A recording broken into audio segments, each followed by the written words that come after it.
Well, good day and welcome back. Well, if you've been following this channel for any length of time, you know that I have a series of videos I've made on this Nakajima WPT-150 electronic daisywheel typewriter. And this whole project got started because I thought it would be fun to explore what would happen if I tried to buy a brand new typewriter. Not one of those Chinese-made manual typewriters that are more like crafting typewriters, but an actual typewriter intended to be used in an office or whatever. And I could only really find the WPT 150 and 160 still for sale. There's a few other Nakajima models that are listed on their website, but I don't know if they're currently in production. But anyway, so I bought this brand new. I think I paid about $235 from Amazon, and I've made a series of videos about it. So just to recap where we're at, I did have an initial problem covered in one of the videos about printing quality. I think it was the lower parts of the characters were a little bit lighter than they should have been, and I was able to make an adjustment to the printing mechanism. It was pretty easy. I covered that in one video. And then one of the big complaints I had about this machine was I thought the tension of the keys was too light. It was too easy to hit the keys, double strike the keys, just way too light. If you saw that video, you know that I went ahead and got a set of aftermarket springs for the keys, and I installed the aftermarket heavier springs along with the original springs. So I left the originals in there underneath the keycaps, added the heavier ones, so I had this double spring setup, and that was really pretty stiff. And over the period of time since I made that video, I've decided that the key tension was really too high now. Really what was happening was there was too much spring physically. As you got to the bottom of the keycap travel, you're really compressing all this spring metal, and it got really stiff at the very end of the travel. So what I've decided to do was I have the keycap puller, I have all the tools I need to make this better. So I decided that I would pull each keycap off and remove the original lighter spring and keep the heavier aftermarket springs for each keycap. Well, let me pull off one of these keycaps, and I'm in the process of modifying my spring tension again. So this is the keycap with its center spring that actually does the contacting of the switch here. And then what we have here are two springs, the original and the add-on spring, and I need to separate these two now. Okay, this is the original configuration. It has this outer spring, which provides the tension, and that sits on the round post in here. And then the inner spring, which is shorter, that is what makes contact to the electrical contact at the base of the switch to actually activate the key. And what I had done is I figured this spring was too light in tension, and I added an additional spring, which is about the same diameter, but it's thicker wire, fewer turns, and much stiffer. I've since then been typing with the machine, and I've decided that the tension is too high using both springs together, but it's also too light or too low tension with just the original spring. So I'm going to take just the replacement spring and install it here in the machine. So this is the relocate key. So with a pair of tweezers, I'm going to insert this spring so it sits down on the base of that little cylindrical extension. So it's all the way down on the bottom of it, like that. And now I will reinstall the relocate switch. So now I've done it to these four. And it is definitely lighter, noticeably lighter. What I was feeling with both springs was you get toward the bottom of the key throw and it gets increasingly stiffer so that it's kind of uncomfortably stiff. But now it is stiffer than it was originally, but not uncomfortably so. And so these original springs that I remove out of here, I'm going to save those, of course. And now I'm just keeping track of the keycaps that I've done. Okay, I've replaced all the keycap springs with just the new springs, taking out the old ones. I have zeroed the force gauge with it upside down to account for the weight of the indicator. And then the last keycap that I have yet to do is the margin release. So the margin release has both keycaps, like I changed them in the last video. It's about 1.8. And then the new spring setup with just the weaker springs is about 1.2, 1.3 maybe. The margin release.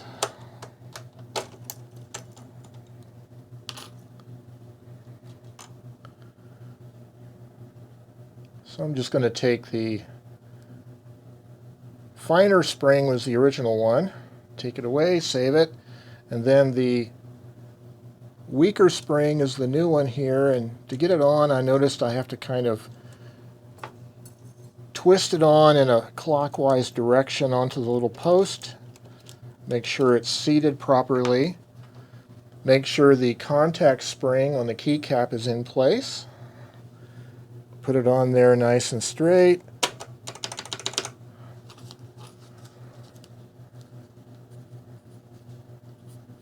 There we go.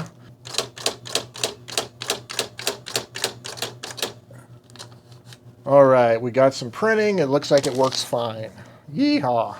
So then, one of the other changes that I made to this machine, or enhancements I made, was some of the features of the typewriter were not clarified by just looking at the keys themselves. And so I made a little instruction sheet.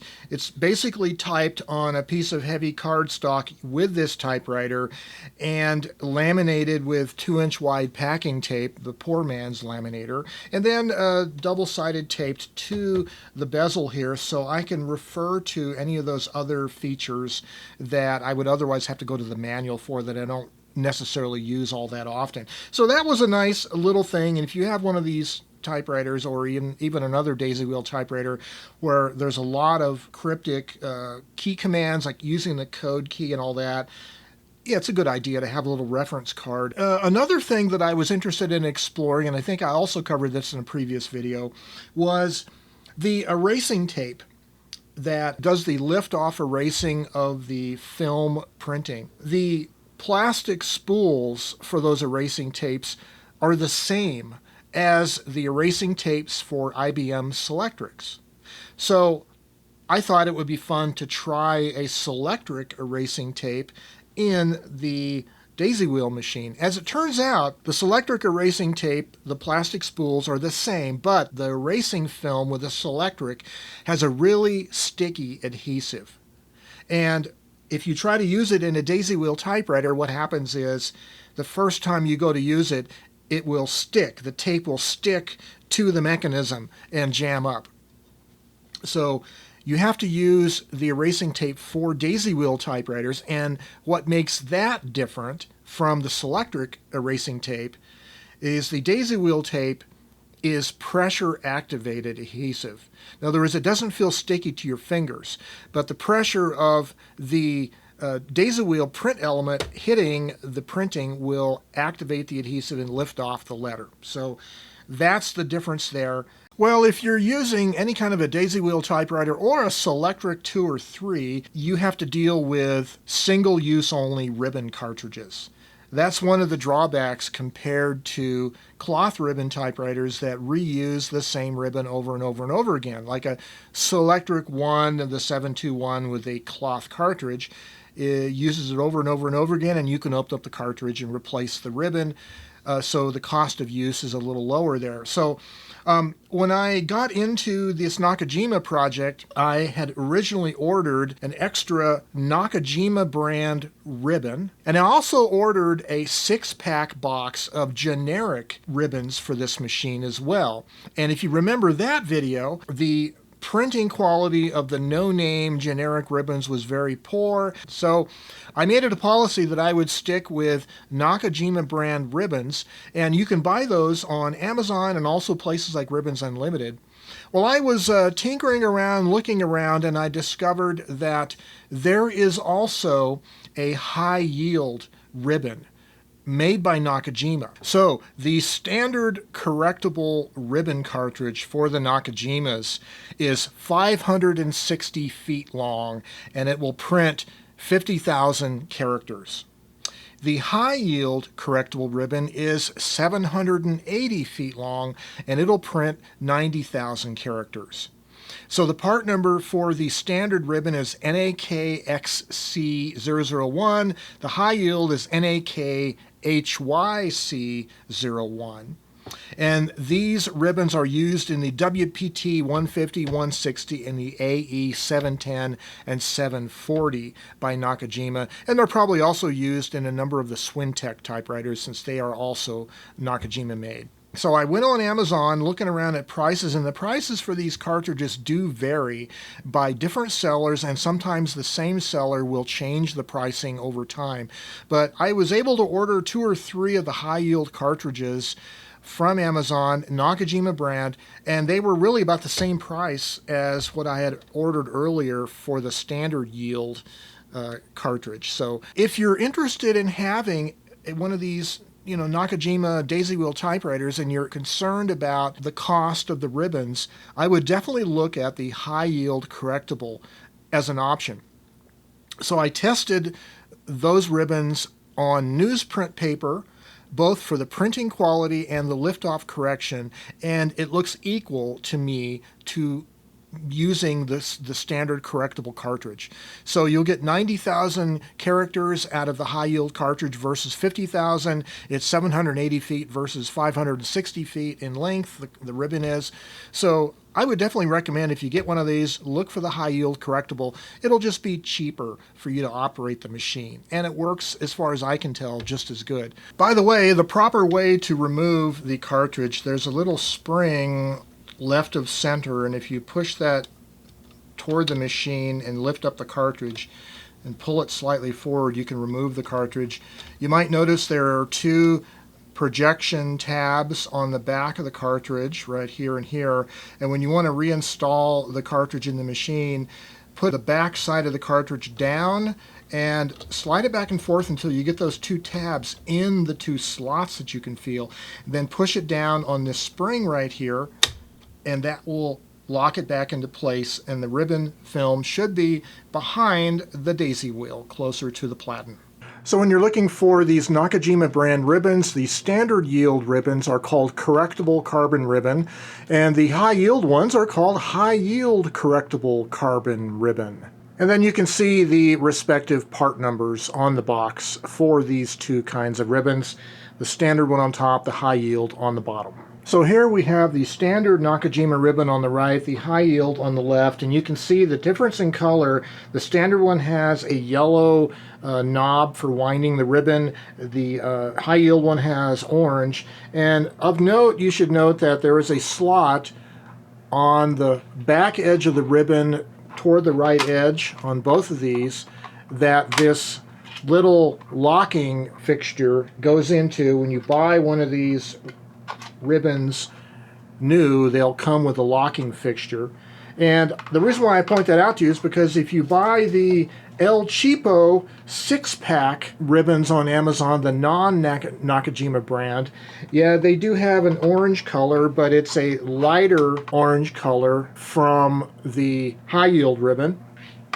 But their locking tab, the notch is not on the back, but it's on the side. So that's another giveaway. You can tell whether it's a real, genuine Nakajima or the El Cheapo off-brand, is whether or not the locking fixture goes in the side or the back. And of course, the part number on the back of the cartridge will also be different. The Nakajima ones will have a paper label with a part number there.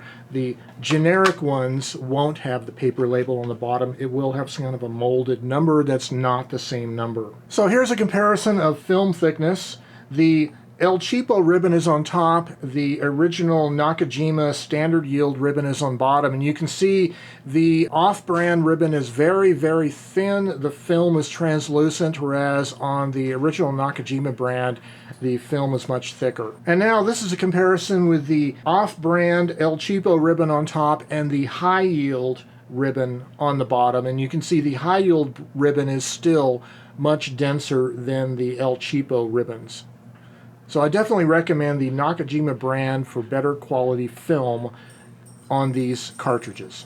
Well, in summary, after this whole series of videos on the Nakajima typewriter, I highly recommend getting one of these if you're interested in not being a typewriter hobbyist, tinkerer, fixer, but just want one new typewriter that will give you that professional looking printing and offers all the features you might want to have and works just fine. And considering the cost of repairing and restoring a manual typewriter from a reputable shop, the $235 rough dollars that these cost is actually a bargain. Because I know that a lot of shops will charge you twice as much to service and restore a manual typewriter. So it's not the same experience, though. It's not a manual typing experience, but if you're a writer and you just need a typewriter, this is a really good option, and I highly recommend it. And so in this age of you might call it the post-typewriter era. If you go back and look at a little short, brief history of typewriters, right? The middle of the Industrial Revolution, typewriters, manual typewriters were introduced, and they went up until, let's say, the first electric typewriter came out in the 30s, the Electromatic, but the electrics really didn't hit full speed until the 1960s when the Selectrics hit the market. And in the 1980s, we saw the rise of electronic daisywheel typewriters and that other subcategory, electronic thermal typewriters. And then typewriter technology kind of froze for the next 30 or 35 years as the computer revolution hit and displaced typewriters out of the workplace. And then we saw the rise of mobile technology, cell phones, etc., apps, and where we're at now. And then about in the year 2020-ish, so about 5 or 6 years ago, we started to see the introduction of what you might call digital typewriters. And these were foreshadowed by the Alpha Smart devices of the 1990s and early 2000s. But you saw like the free write devices and other devices now that are dedicated writing, text editing devices without any internet, without any other apps or applications or distractions. And the one that you might have seen me show here on this channel was the BYOK, Bring Your Own Keyboard. So that's kind of the follow-on technology in typewriters from electronic daisywheel typewriters are the new digital typewriters that don't print directly to paper, they print to a memory card, but otherwise they are a distraction-free, dedicated writing device. And by the way, before I close, we had a nice type-in this last weekend at Penny Smith's Papers here in Albuquerque. I brought a dozen machines, and I also brought my BYOK with a mechanical keyboard, and that was a real hit. In fact, I used it to document people's email information if they wanted to get on our mailing list, etc. So it was really fun sharing the new digital typewriter technology of the BYOK alongside manual typewriters. And so that's kind of where we're at now in the year 2026. We have a whole legacy of manual and electric typewriters that you can get into and learn to restore and tinker with and have fun with, but we still have daisywheel typewriters that are brand new. You can buy them new and they work just fine. And the new tools of digital typewriters, kind of a hybrid between paper printing typewriters and computers. So that's kind of where we're at. This is the Nakajima project, and if I have any other updates in the future, I'll be sure to make a video, put it on the playlist. Check out the Nakajima playlist down below. And as always, stay creative regardless of which typewriter you're using, and have yourselves a great day. Bye-bye for now.